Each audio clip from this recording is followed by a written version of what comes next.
In the months leading up to the presidential election, the corporate media worked in hyperdrive to sell Hillary Clinton to America. Party loyalists on both sides became frantic that the candidate they helped create could take the empire's throne, with unpredictable consequences. Amidst a curtain of unquestioning and sycophantic media coverage, a bombshell was dropped by WikiLeaks just weeks before the election, exposing the inner workings of the Clinton clique. An ongoing series of thousands of emails from John Podesta, the chairman of Hillary's presidential campaign. While John Podesta is treated as just a well-meaning Clinton supporter who had his privacy unjustly exposed, he's actually one of the most powerful people in Washington, operating mostly behind the scenes. Until now. John and his brother Tony are considered two of the most influential corporate lobbyists in the world. John has been dubbed one of Washington's biggest players by the New York Times, whose clients are going to get a blueprint for how to succeed in official Washington. And he's much more than just a millionaire lobbyist. He's also been the man behind Bill Clinton, Barack Obama, and Hillary Clinton. The Washington Post praised his political experience, saying no single person may be more responsible for shaping the ambitions of Obama's second term than he. But we should pay no attention to what the emails of one of the most powerful men in the world say.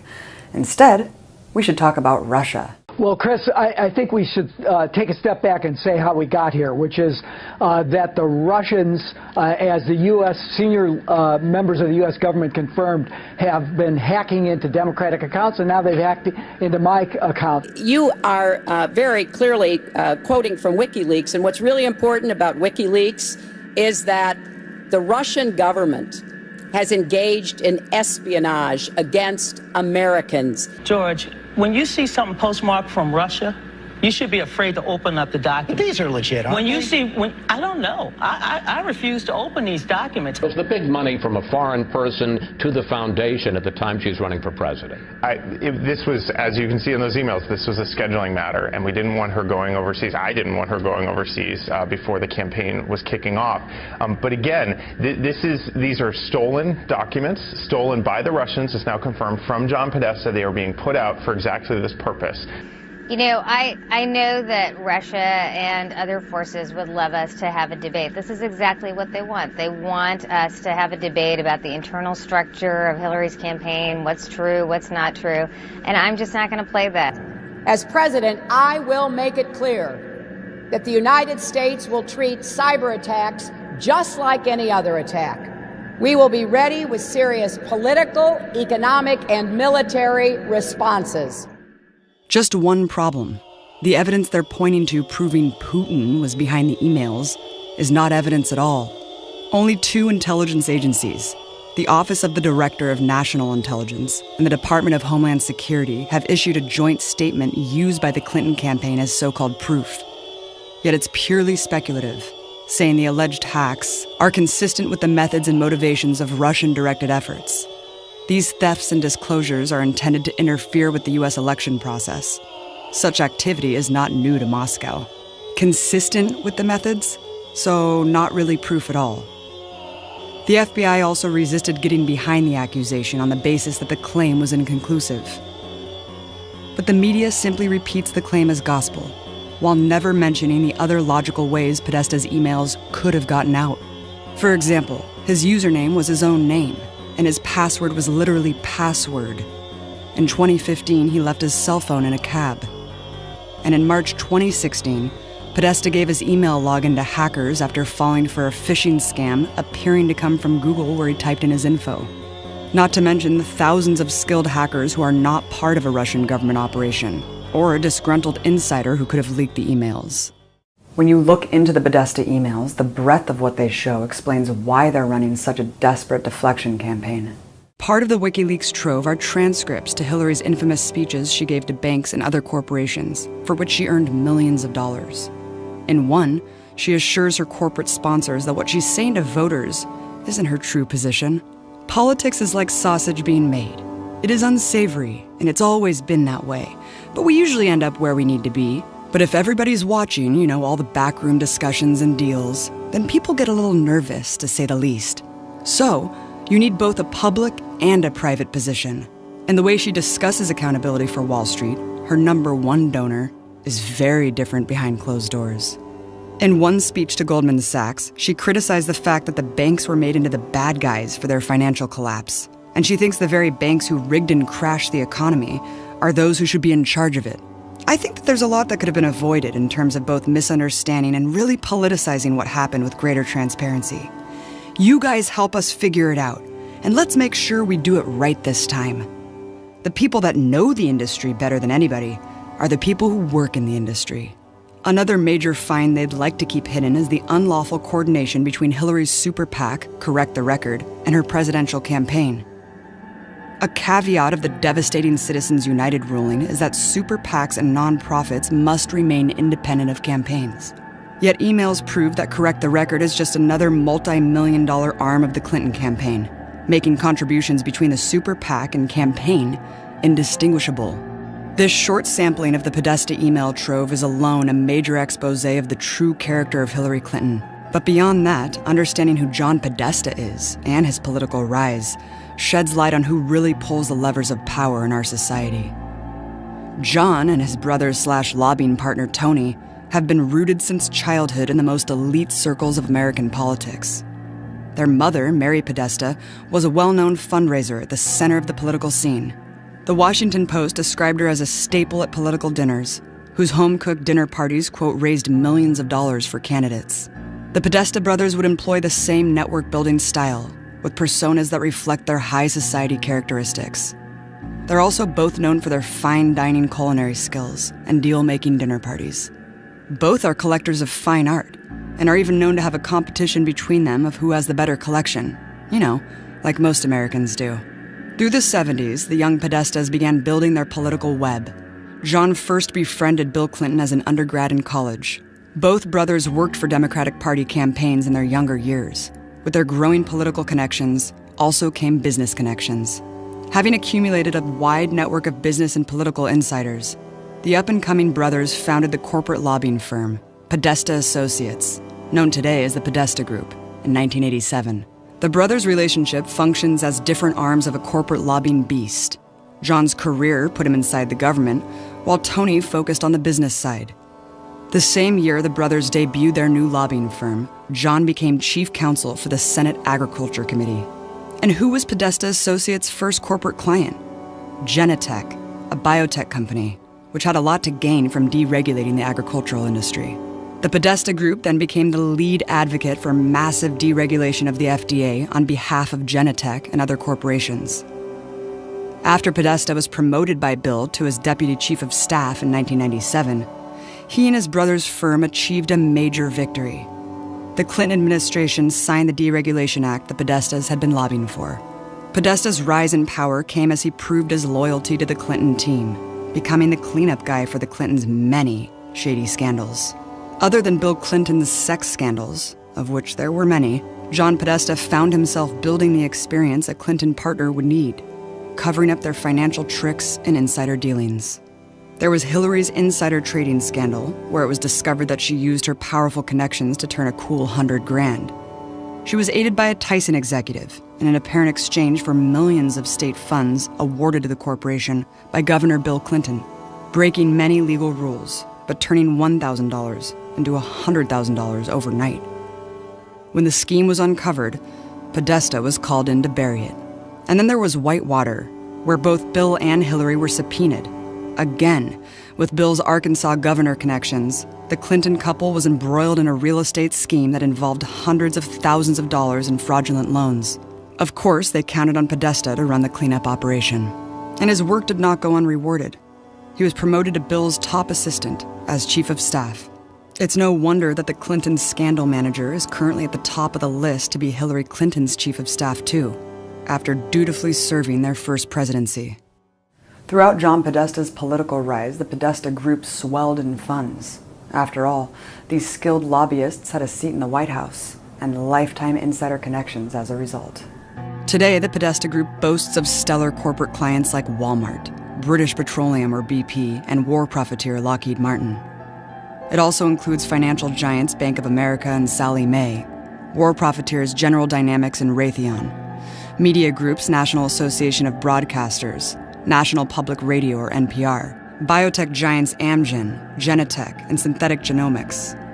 energy giants Duke Energy and Sunoco, healthcare and big pharma Covidien, Merck, Novartis, and other corporate giants like Nestle. But the Podesta duo's true power in Washington would begin to be fully realized in 2003, when John Podesta founded the think tank Center for American Progress.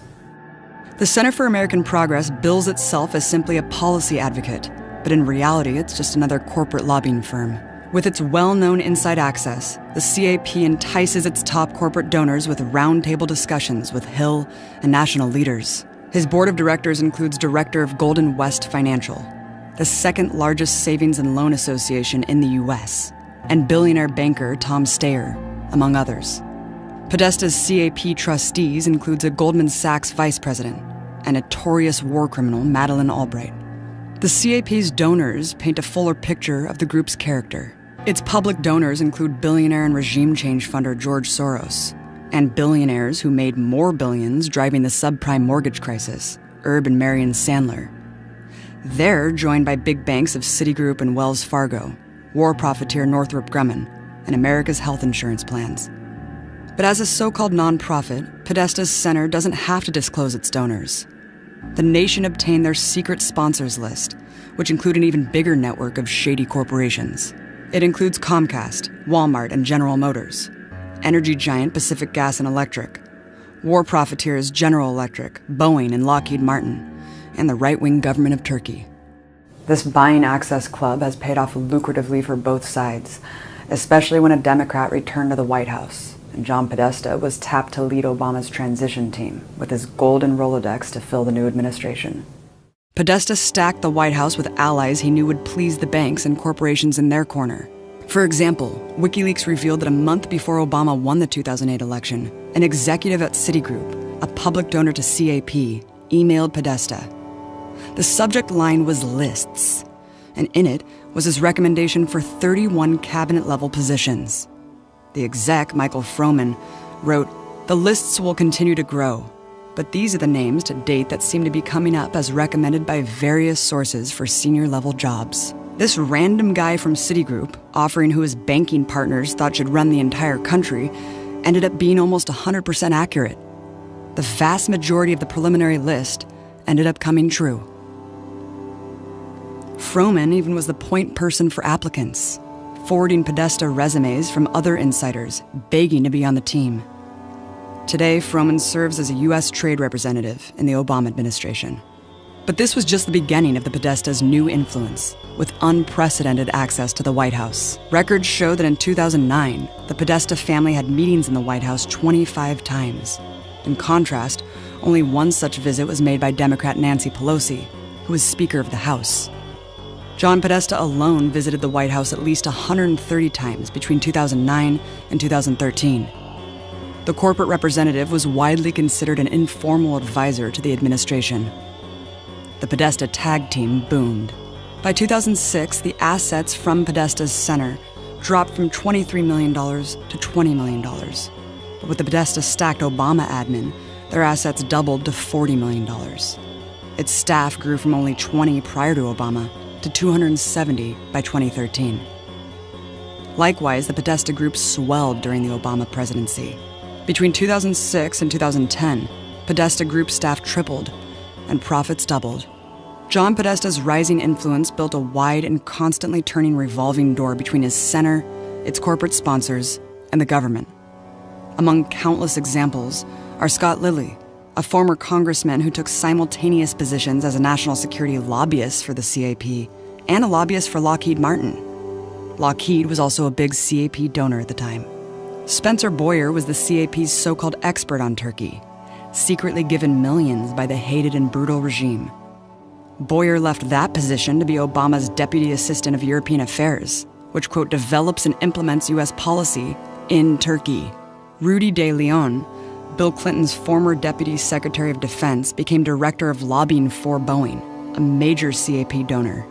Then Senior VP for National Security at the CAP. Today, Rudy simultaneously serves as a CAP lobbyist while on the Department of Defense Advisory Board and as a board member of defense contractor General Dynamics. Podesta's cash for favors mastery is most exemplified by his scheme during Obama's stimulus plan.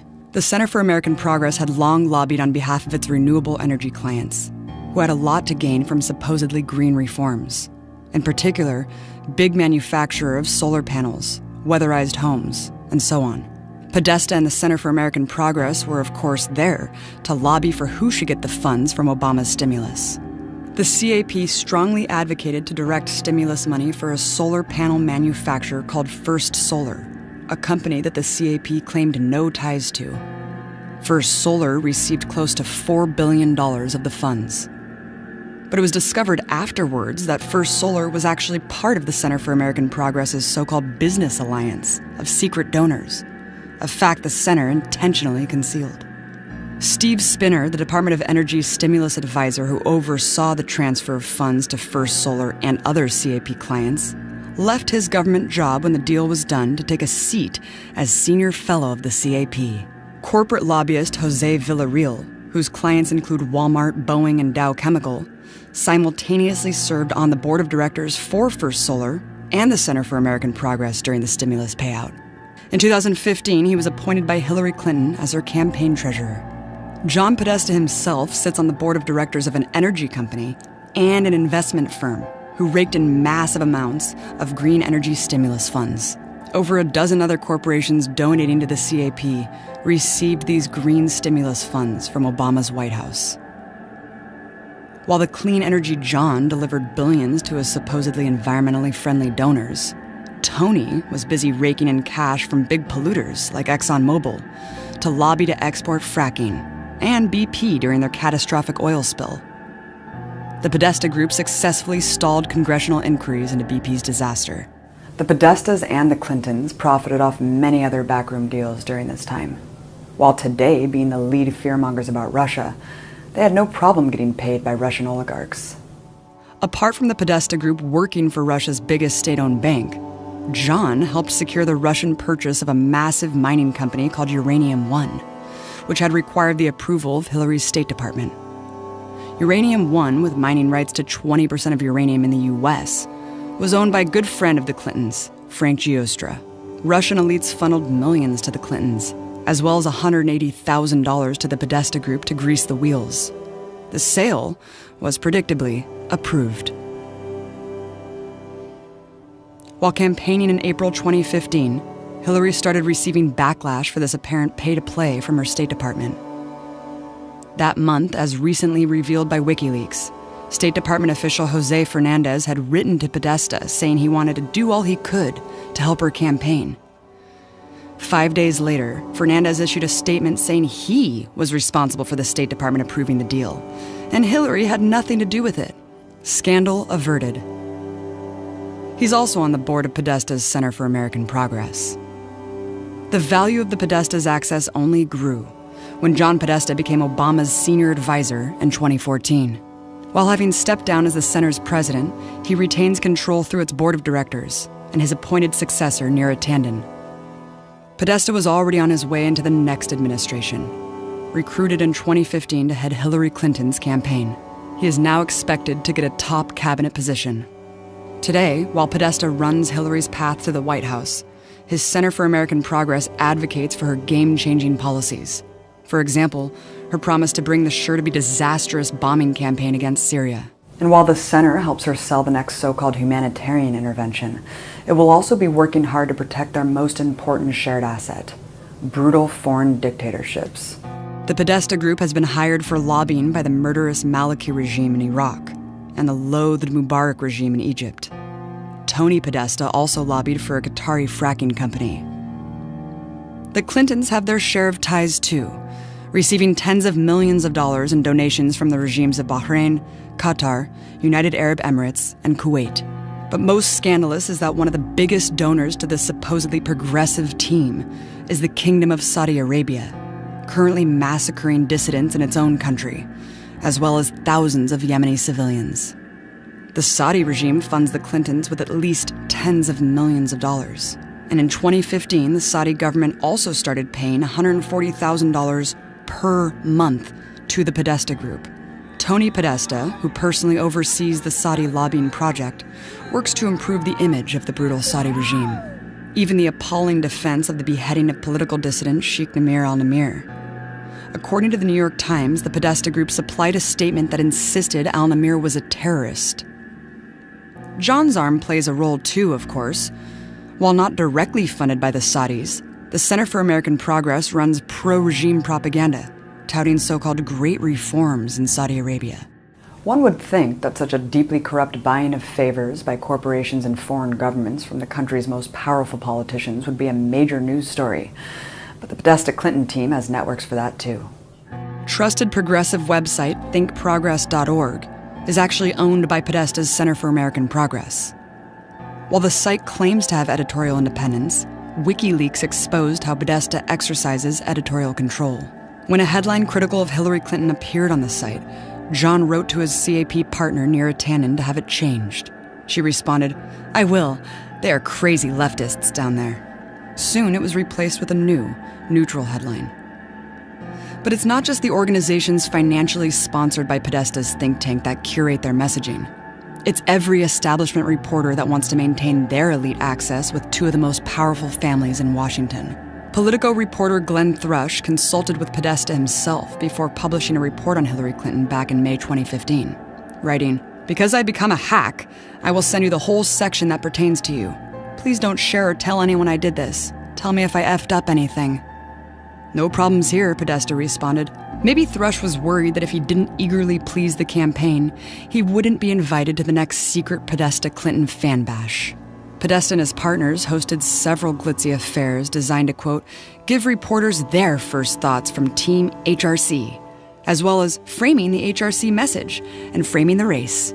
The nearly 40 attendees to one of these cocktail parties included Politico's Glenn Thrush, Huffington Post, Vox, New York Times, Vice, Daily Beast, and heavy hitters on MSNBC and CNN. Despite all of these far-reaching tentacles of influence, the Podesta Clinton team are such obviously corrupt crime families that Hillary's candidacy is possibly the most unpopular of all time. Their decades of shady dealings have tainted them so much that the election put her neck and neck with the other most unpopular candidate to ever run. In fact, her entire campaign had to be predicated on fear of this repugnant billionaire game show host.